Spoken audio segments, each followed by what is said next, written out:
Good afternoon. And we'll get started here, and I'll run through this and leave plenty of time for questions at the end and some open discussion.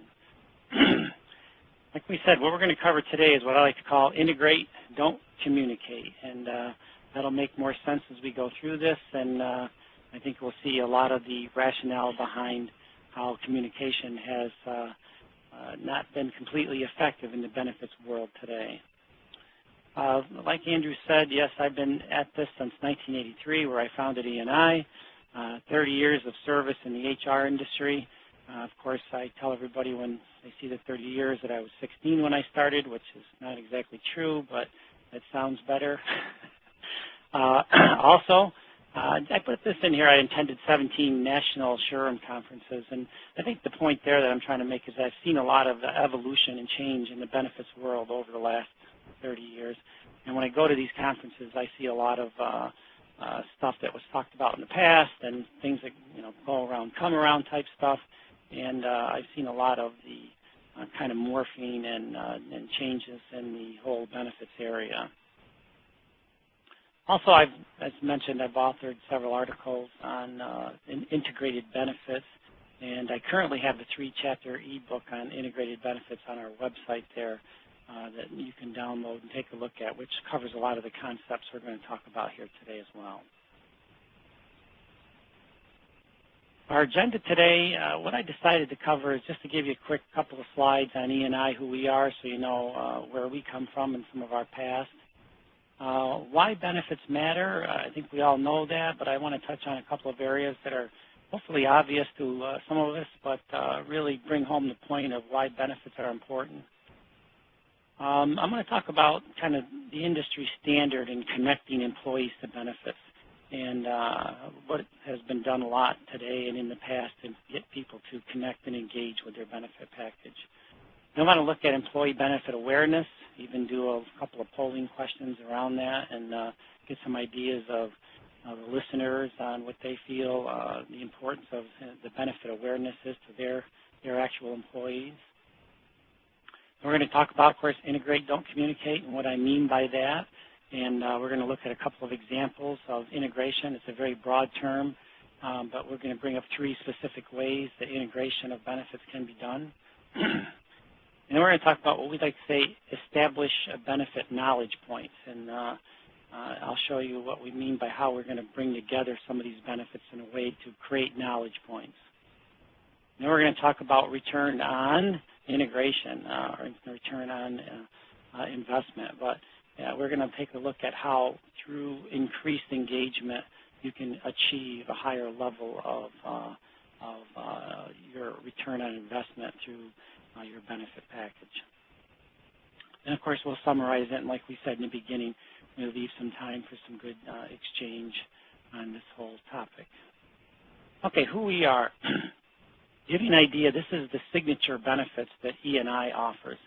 And we've been doing this in our past for many years, but Balance Works, we call it, which is the EAP Work-Life Services, Balance Health, which is our wellness services, Balance Care, we do health advocacy services, help navigate health plans, and Balance Pro, which is a personal assistant, like a super concierge service where you can call in and request searches on the internet or request telephonic information searches on all kinds of topics that an employee might be interested in, whether it's travel or hobbies or even things like child elder care services and so on.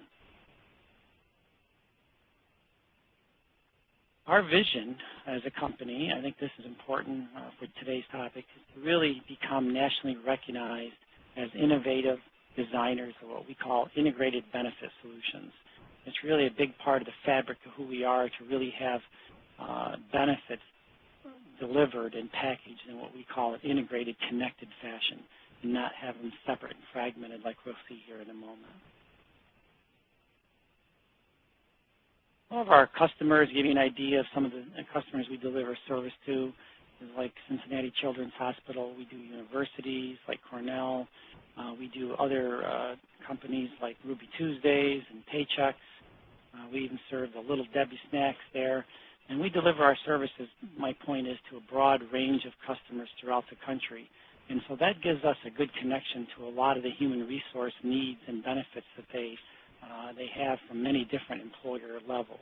And I think it's really given us a nice perspective on how benefits can be made better and how they can be better connected to an employee population. Why benefits matter. We'll start with our first agenda items here. Let's take a look at some of that. The importance of benefits to your human capital is something I want to look at and talk about some of the industry research around why benefits matter. Then I want to give a little view. We did back in 2012, we did a SHRM conference research where we asked a number of SHRM participants to answer a survey, and I've got some information on that I'd like to share. And then, of course, something that a lot of you are aware of, but the impending, as they like to say, talent exodus here for 2014 and beyond. Just to mention some of the reasons for that and recap some of those, and to look at why benefits are connected to, this impending talent war that's coming down the road here. Why do benefits matter? Well, a SHRM research study found benefits to be one of the top 5 very important factors in job satisfaction. And of course, job satisfaction typically is directly connected to retention of your valuable employees.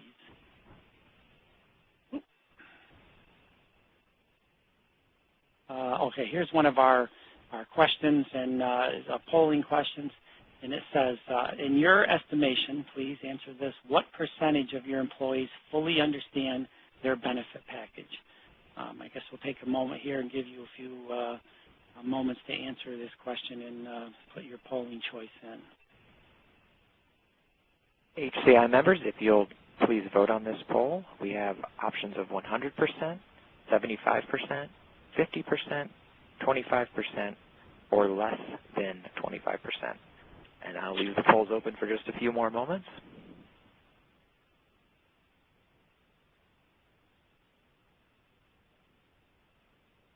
And there we have it. So it looks like no one has a 100% certainty among their employees of benefits. Does that surprise you, or what do these findings say to you about the state of HR today when it comes to benefits integration? Well, it's very, no, it doesn't surprise me at all, the idea that the majority are in the air of,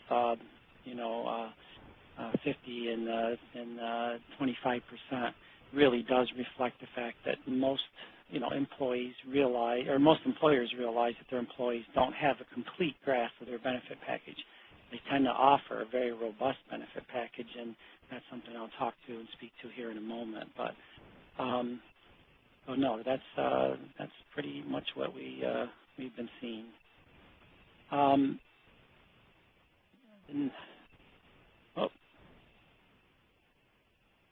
There we go. In fact, 80% of human resource decision makers believe it's important for employees to fully understand their benefit options, yet they estimate only 60% of their employees do. That's backed up by a study from ADP that was done in 2011. So yes, you can see that it's pretty common that they know the importance of having that connection and understanding of their benefit package. At the same time, realize that it's probably half or in that area of their people really have a good grasp of the depth of their benefit services. Further, here's one that I really like, a big statistic here. It's from an AFLAC study that was done by an independent company, Research Now for AFLAC. Workers who are extremely or very satisfied with their benefit program are 9 times more likely to stay with their employer than those workers who are dissatisfied with their benefits program. 9 times is enormous. If that was 2 times, that would be an important statistic.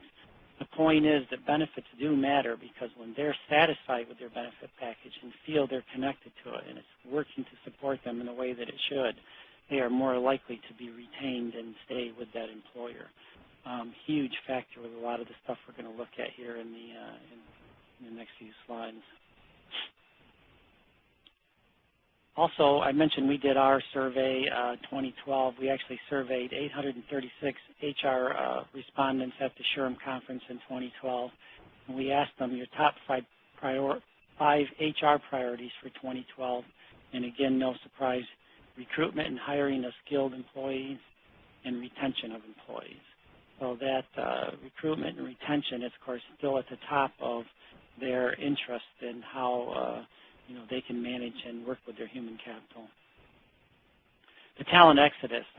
What I want to look at here is the fact that a lot of us are aware of this, and it's been talked about a lot in many of the conferences and articles. And some of the reasons for it, I think we're all connected to. The fact that the baby boomer generation is retiring and is such a huge demographic moving through our employed population, that is opening up a huge gap in the skill-based employees that are available in the next 4 to 5 years. Decreased pool of workers in general, and especially the shortage of skilled workers, as we all are aware of. Sometimes it's not that it's difficult to get applications or resumes in, for a position. It's difficult to get ones that are skilled that really fit that position. And of course, the current increase in economic growth. We're finally past the large recession, or whatever they're terming it, that we went through. It appears that the economy is heading in the right direction, even from a global standpoint in many ways. And that increased economic growth is going to produce more demand for jobs, and therefore more need to recruit and retain the current talent that we have. Another polling question I'd like to get to. Are you confident that your current benefit package will work to retain key talent as the economy improves? HCI members, please take some time to vote on this poll. And I'm very interested to see, because a lot of times it's interesting to see the impact that benefits packages have on retention, and I know that this is something that you're very interested in, Gene, and also to talk about benefits awareness and that ability to impact retention.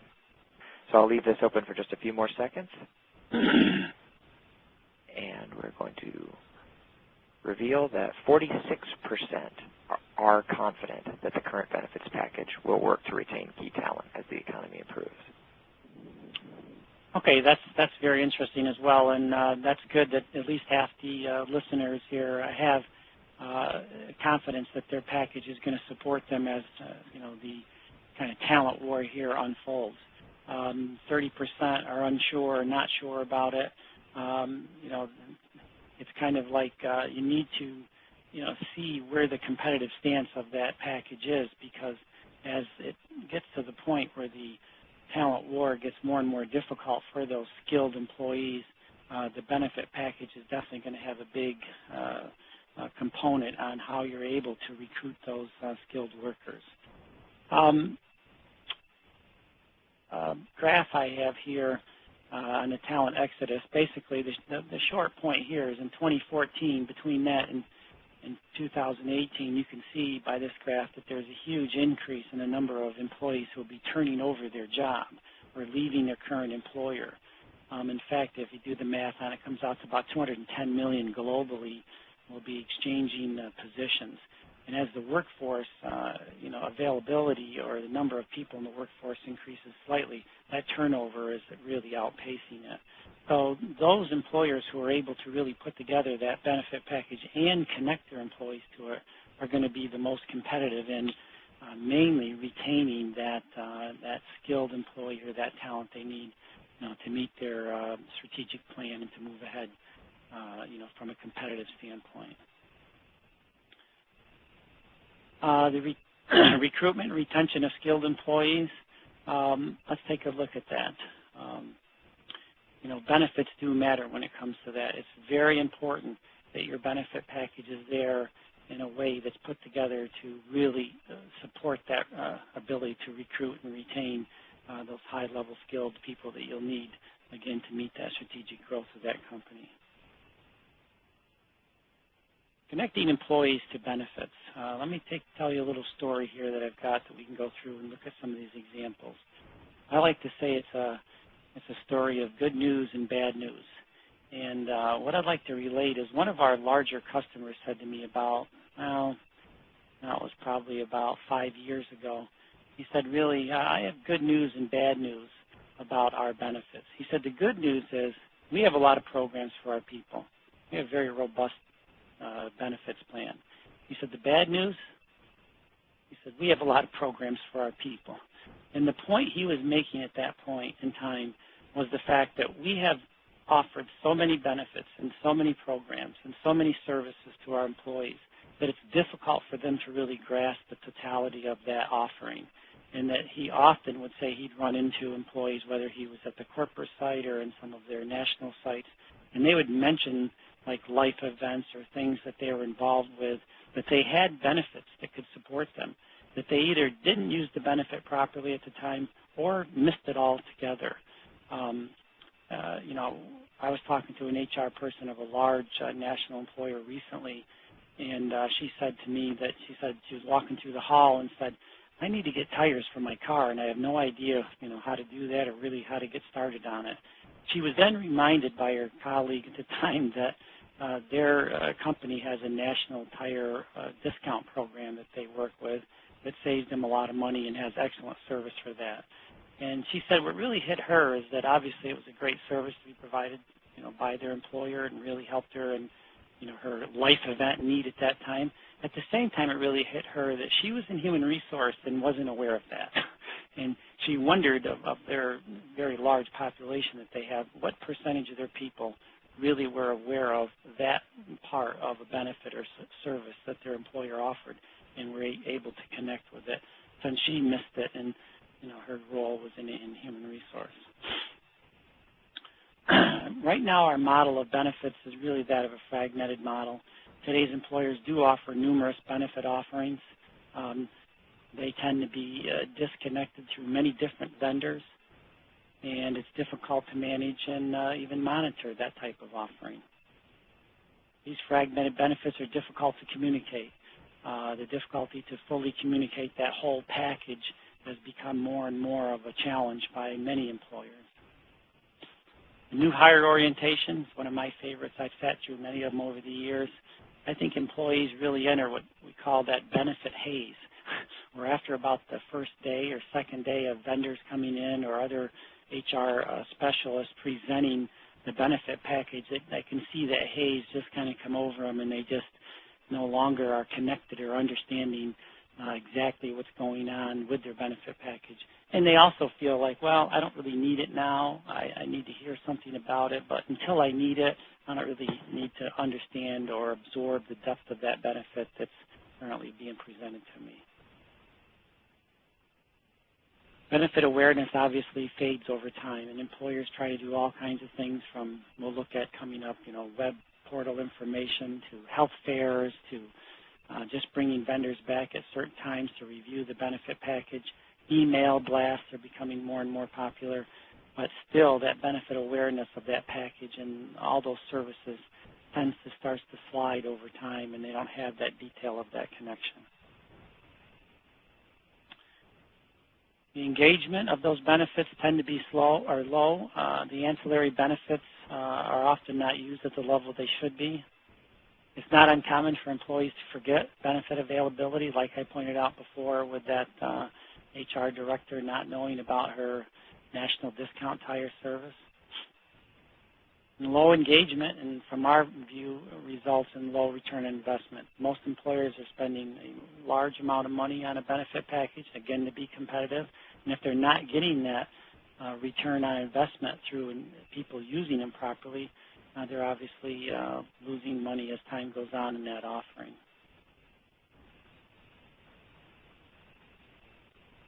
Just 40% of employees feel well informed about their benefit package their companies offer, and we mentioned some of that earlier. Another study that backs that up. It's not something that they're that connected to, and they need to be. How are we connecting people to it? Let's take a look and learn a lesson from our friend, everybody knows, Mr. Einstein here.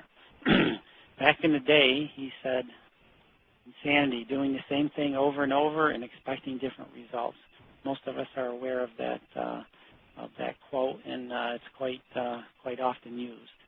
So how we're trying to connect our employees to the benefits fits in my mind into that insanity area. We keep doing the same thing over and over and expect them to have a better understanding of that benefit package.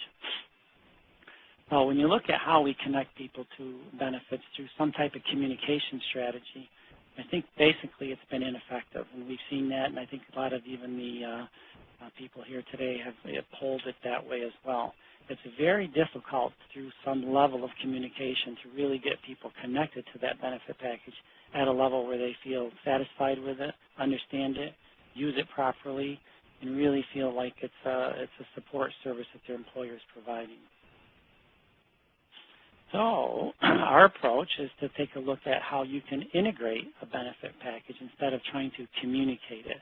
And we're going to just, again, the integration of benefits can take many different forms. We work with a lot of employers to do different methodology of that integration. We brought just 3 examples of that here today with today's presentation.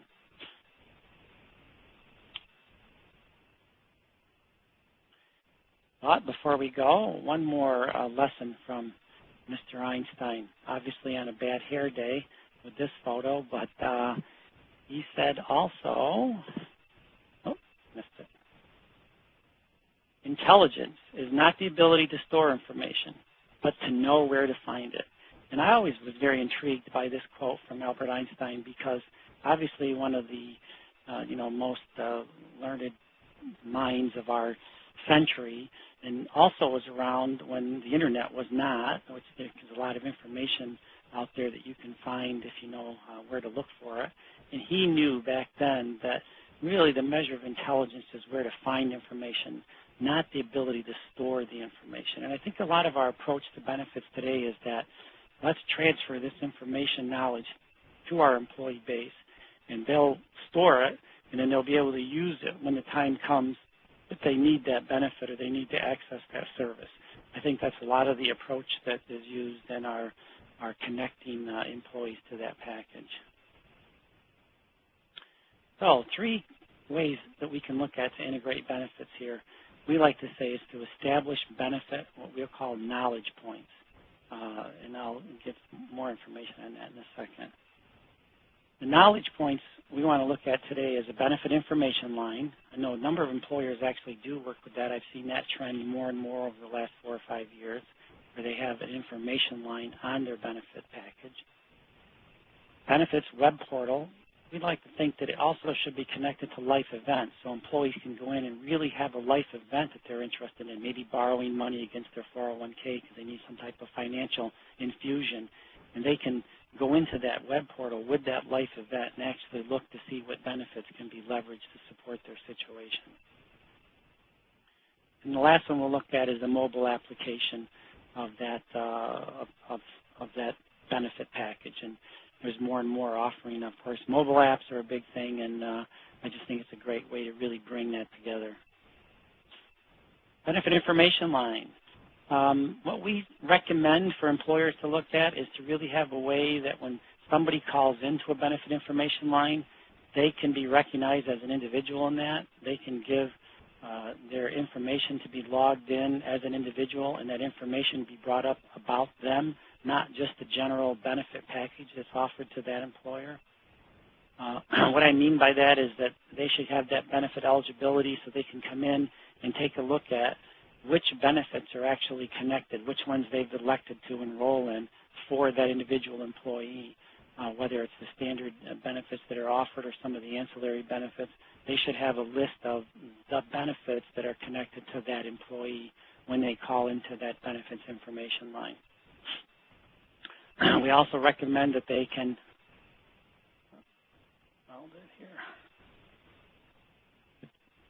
that they can ask a question and to that benefit information specialist, that individual on the line, and that question can then be answered by them, but the software that they're using in that benefit information line call center also can show the benefits that are available to that employee so that the benefit information specialist can recommend other benefits beyond their request. I mean, like this one here, somebody is asking to borrow money against their retirement plan. There may be reasons that they're asking for that. Maybe they're buying a home and there's services there or benefits that can back that up. Maybe they're looking to fund a college tuition, and there might be other services that are better set instead of their 401k to do that. So that information line specialist should have their specific information and also all the kind of ancillary benefits that might back up that request when the person calls in.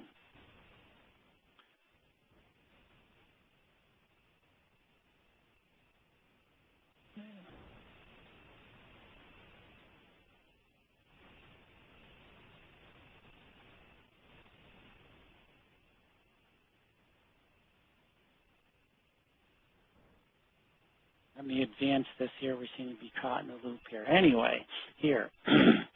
This benefit information line, of course, and what I mentioned earlier, should be one number for information on all benefits. And that's the way it should be set up. The idea that still many employers that we deal with will have several different vendors, and they'll communicate several different numbers to call for their dental or their vision or their retirement information or their compensation and so on. So it should really be one number for all benefits, and that allows that integration of that service and those benefits to be delivered to the employee in a better method. Let's take a look at a benefits web portal. A number of employers are using benefit web portals to really have the availability of information access on their benefits plan. And I believe there are some ways that they can do to improve that benefits offering to a web portal if they have such an offering. One is they should, again, have member-specific benefits web portal where they log in as the individual and it has their information about their benefits. They should have a way to review their benefits and have benefit summaries that are done in English, of course, and not just from some of the SPDs from certain parts of those benefit offerings. There should be a good synopsis of each of their benefits and a good summary that they can review on all those. They should have the ability to ask a question, not just search a web portal. I mean, a lot of the web portals we've looked at, people get into, and they can search through, and they can even enter search keywords to look up certain benefits or parts of a benefit they want to know about. At the same time, I think they should be able to ask a question about a need or even a life event and have the benefits matched up to that. Of course, I think any time, any good web portal, you should have a live chat option. So if you do decide you have a question that it's not being answered by the web portal, you can enter that live chat and then connect with a benefit information specialist who can give you that information. We like to suggest what we call either some connection from a life event, because what we've done with our research has found that most people have some trigger that gets them involved. Probably 80–90% of their involvement with their benefits come from some life event or interest or need that they have. So we believe you should, and I'll show you in a minute here, bring in that ability to not just search benefit information, but to put in life events or connect from a life standpoint of interest and how that benefit can be supported or leveraged to assist you with that interest or that life event. Again, they should be able to come in and log in as an individual to a web portal. They should show all their benefits, what they're enrolled in, even available benefits that they might be able to elect at a later date or during an enrollment period. From a life event standpoint, this can be done many different ways, but you can have information about career they're interested in, education, home, even relationship information. Family and friends is what's been selected here on this screenshot.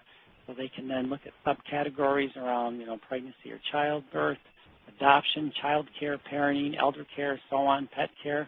Might be health-related life event that they want to ask a question on, and that can connect them to the benefits that support that type of interest or need. Let's take a quick look here at this potential for that connection from a life event standpoint. It should be a quick access to benefit information. Here we brought in what's called gamification, so they could spin the wheel of life and actually then see which benefits are connected or could be leveraged to support that life event area. Gamification is something that's really growing in the whole kind of software internet world, and especially trying to get people to engage in that software, or in this case, this web portal. It's a huge increase internationally, and I think you're going to see more and more of it as time goes on, where people can actually be encouraged to interact with a web portal through some type of level of game or connection to that.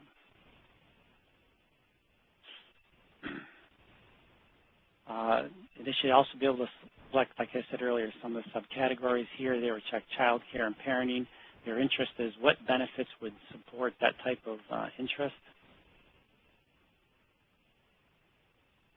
They should have incentive awards. It's down here, and it says, you know, spin our wheel of for prizes.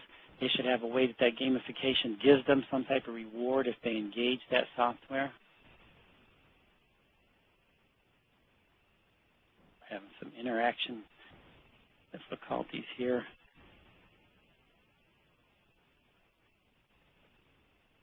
But the idea is by having this type of web portal that engages them through not only life events and then connects them to their benefits is a nice way for them to see how that can actually support them in their work-life needs as they progress with that employer.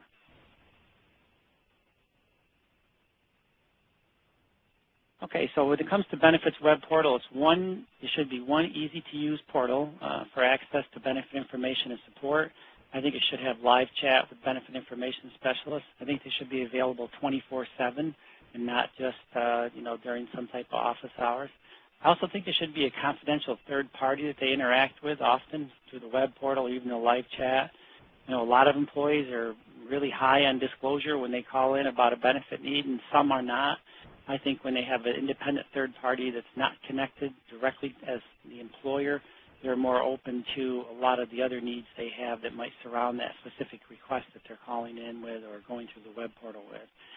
And I think it should reveal how members, you know, can connect their benefits and support them in their life events.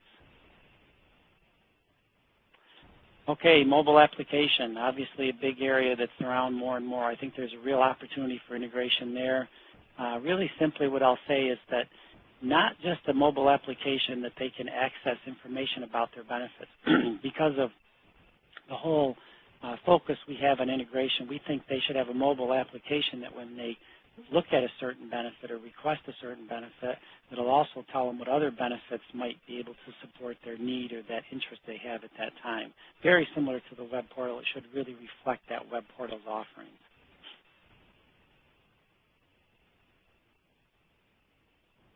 Return on investment. We like to say return on integration. Well, what we're looking at here is how we got to this point, and I want to take you on just a little journey here to give you an idea of why we believe through integration versus just trying to communicate a benefit package, you can really increase your return on investment of that very expensive benefit offering that employers put together. On this journey of benefit integration, I want to take you back a few years. Probably it would be about 6 years now. We integrated through our company different benefits, and we defined benefit integration as the coordination of any combination of employee benefits that were previously separate from one another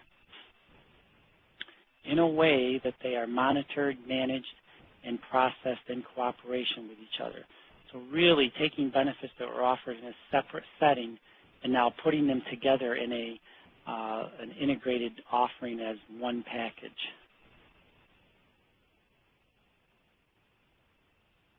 What we did is we took 5 benefit services that we were connected to at the time. These benefit services was a wellness program, a health advocacy service to help people navigate their benefit package, a work-life program that included that concierge service we mentioned earlier where you can call in and request information on a broad areas of work-life topics.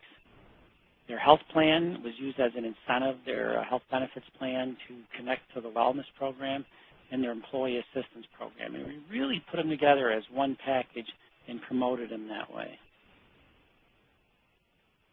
It was promoted as one program, both on hard copy that was sent out to them. We gave it a name, and it was not the separate services, but just one program.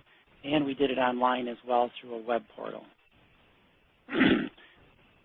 As people contacted that one program with all those services integrated, we'd make, and I'll give you an example of this here in a minute, some intuitive cross-referrals to the other services, and I'll show you how that worked. Here's an actual kind of case just to give you an idea of how that happened. We actually had an employee, oh, that come up all at once.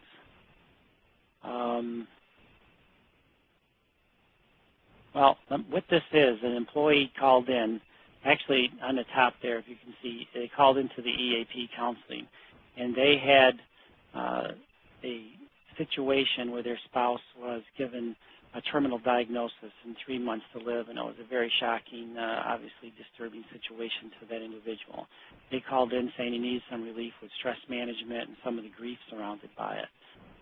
What we did is, as that need and that interest from that employee cascaded, we also then connected her, in this case, to her health advocacy service, which is over here on this side.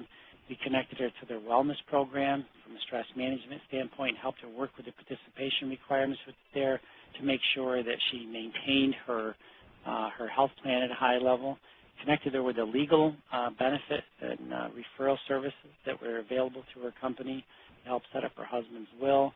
And then you can't really see it there, but at the end with the work-life service to actually help with the funeral coordination and tying up some of the details that were left over from that. So she called in with one need, specifically about the stress and grief around, her current situation. And because the package was integrated, they were able to really cascade that need through several different benefits that the employer offered and provide her with a much more, connected service there. Here's a clear slide over here. She actually did write into the one service there, and she wrote this note to him. She put, my case manager skillfully orchestrated every twist and turn in my confusing drama. Each person I spoke with made a strong, concerted effort to ease my considerable stress and comfort me. Every crisis was met with, okay, you go take care of what you have to do and leave the rest to us. And, it was really just from her way of saying that she felt that connection to all those services and that they wasn't just, the specific request that she called in with initially. Well, by taking those 5 benefit services and really putting them together, let's take a look at how we got to that return on investment component, because the engagement results were somewhat, I'll say, surprising. In fact, when we looked at them, we thought they were more of a wow results. And the reason why I'm going to show you here in a minute what happened to those benefits when they were integrated together.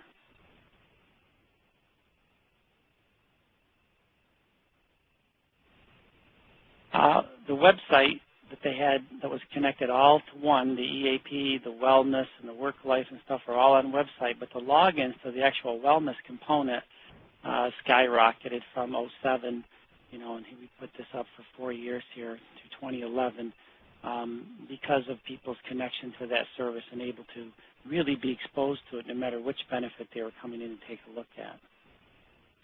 Their wellness program, with a very high level of participation requirements, actually achieved 86% of the 12,000 people that are employed by this employer. Their employee assistance program, which back here in 06 and 07 ran around this many cases a year, that's how many cases, 1,916, actually basically doubled in many ways over the next 4 years, and it's continuing on as today. The point is, people were both made from cross-referrals and connections to the wellness program, and they were more exposed to the program by coming into a website that really treated them as one service and not separate services.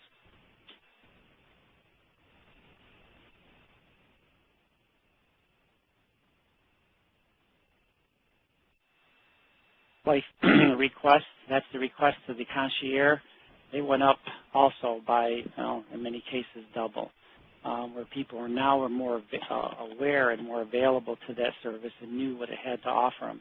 And they realized that that service was something that could support the other benefits that they were connected to as well. So what it really boiled down to for us, it came down to why not integrate all benefits? Why have them run as separate, kind of fragmented offerings? why not have them tied together as one program? And like we pointed out earlier through some of those knowledge points that we talked about. For us, what that does is really increase the return on investment, like we started this segment on. Because if the engagement goes up and they're using them more appropriately and using them in a way that supports their work-life needs, then the employer is now getting a higher return on that investment for that benefit package. So in summary, today's benefit model, like I said, is often a fragmented offering where the benefits are offered in a separate way, and they've been that way for many years, and there's often different contact numbers and different sources to get information on those benefits. Benefits do matter.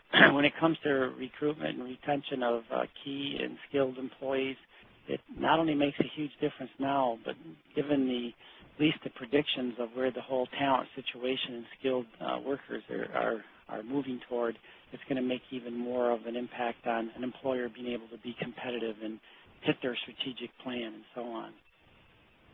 Communication and benefits, I think it's back to that insanity quote. You know, we keep trying to knowledge transfer benefit information to employees. I'm not saying stop that completely. I think it's something that needs to be done. But I also almost view a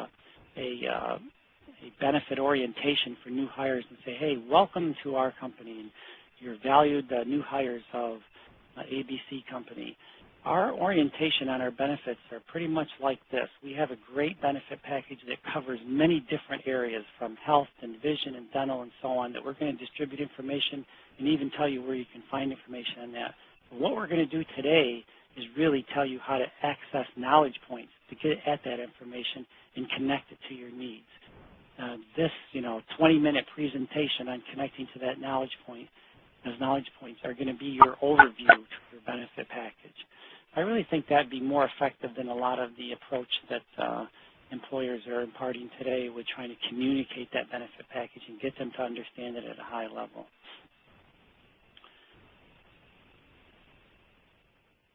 Return on investment, like I said earlier, is through an increase in that benefit engagement. You want your people to use the benefits appropriately, to use them in a way that they can receive the value of them in supporting their needs at that time and to be recognized as that valuable member of that company. Last October, I went to a conference, a World Business Forum, and I heard a gentleman there speak. Most of you are aware of who he is, Jack Welch. And, he's a real hard-nosed business guy that really worked with General Electric over his tenure and, doubled and tripled their value. And I was surprised to hear him say one thing that I believe is very vital when it comes to benefits and supporting employees in their employment world. Jack said, business is all about people. You build the best team, you win. So when it comes to recruiting and retaining the best people, from a guy who's very much hardcore business gentleman, he realizes it's about the team. It's about your ability to put together great people, in a great culture and move that company or that organization ahead. So just to wrap up here, when it comes to benefit services, they're extremely aimed at the bottom line because it's about people, and this bottom line I like to end with, and how you can integrate that benefit and offer it to them in a way that gets them more connected and engaged to it versus communicate it to them. Oh, thank you very much, and here's some information if you have any questions. I know we have time here at the end to also have some questions texted in or connected that way. Thank you so much, Gene. This has been a really fascinating look at benefits integration.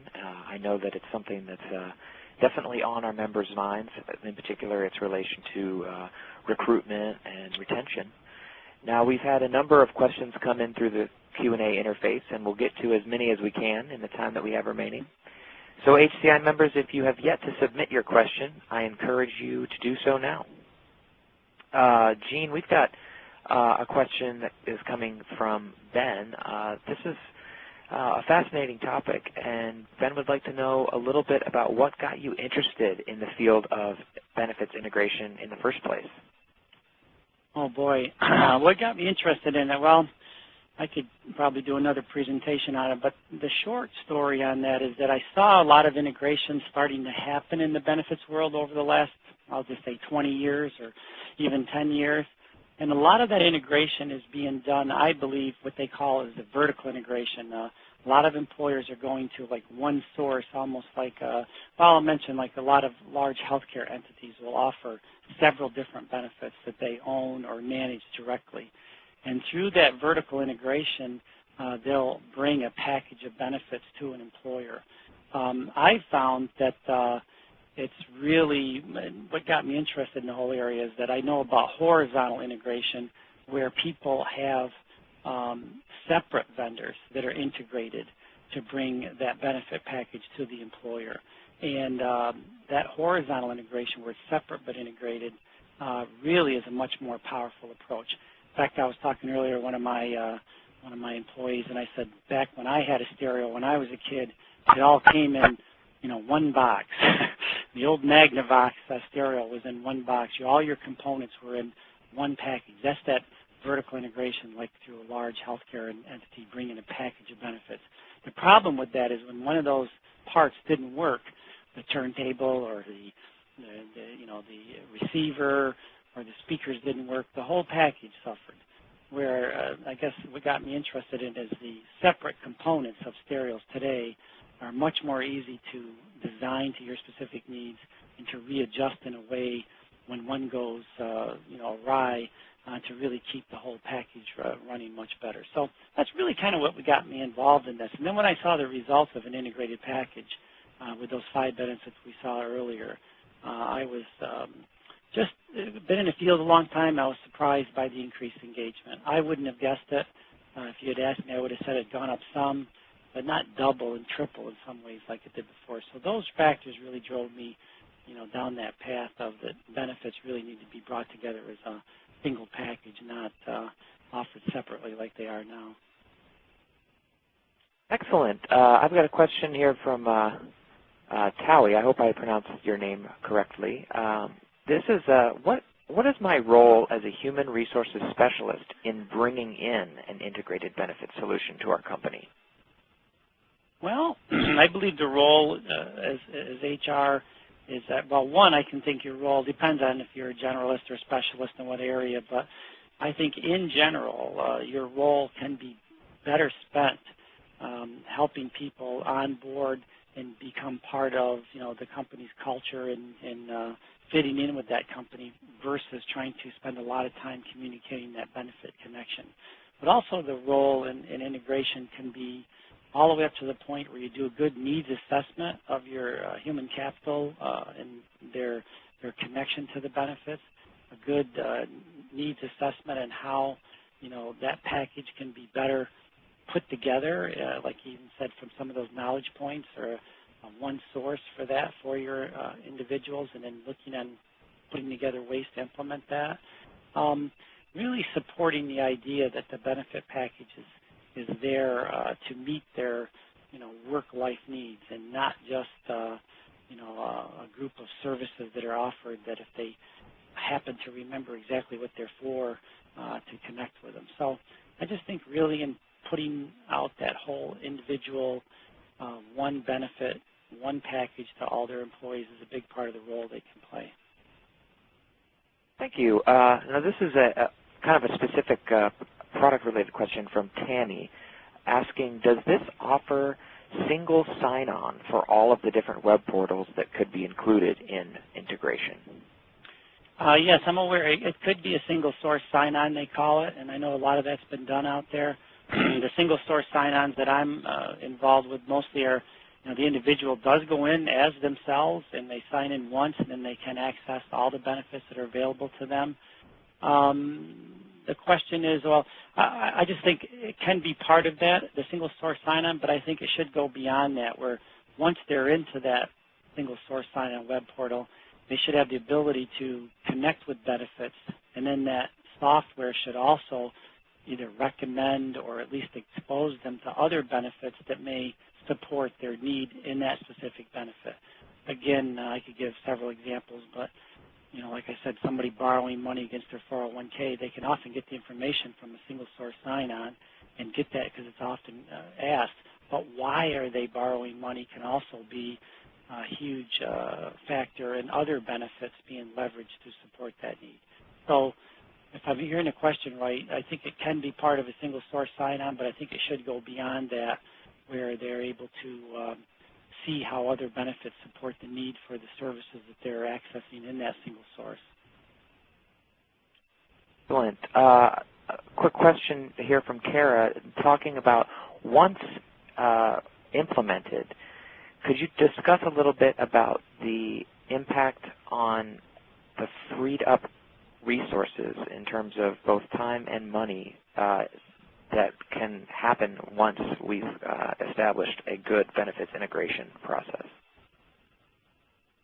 Well, the resources that are freed up, like I said earlier, I think it depends on your position, of course, and the size of the employer. But in general, I work with a lot of HR people who spend a lot of time around trying to communicate the benefit package, both from the onboarding to, when they start with the, the benefits overview, all the way through the, the tenure of an employee, trying to connect them to that. They spend a lot of time and resources to try to get that information across. So I think that time freed up can be used for whatever their specialty area is at a much higher level, focusing on, culture fit, or focusing on, how to better position the company for, the right benefits to recruit and retain their people. I just think they spend a lot of time and, with that communication component, and then they can use that to better support their specialty area. That's all. Excellent. I think we've got time for one last question, and this comes from Jenna, and it is, how do I get the C-suite on board with implementing a benefits integration package? A great question, how to get the C-suite on board. I just feel that, there's a number of ways, but from what we looked at here today, I think that a lot of the C-suites, you can take the chief financial officer is always a good one. Him or her are often putting pressure on the HR people for the fact that they're spending several millions of dollars on a benefit package that their people don't seem to grasp. And I think by showing to the C-suite level that they can take this integrated approach and get their people better attached to the multi-millions of dollars they're spending on the benefits, gets them involved with it. They can, they do connect to that return on investment or return on integration in this point. So by showing them that a lot of people don't understand the benefits that we're providing, a lot of them miss the opportunity to use the benefits appropriately. A lot of them don't feel satisfied with their benefits, but it's mainly from a lack of depth of understanding of it. Gets them very interested in how can we get them better connected to it and use those benefits from a higher level of engagement and get more money's worth out of what we're paying for with those very expensive health packages that they see come across the C-suite desk.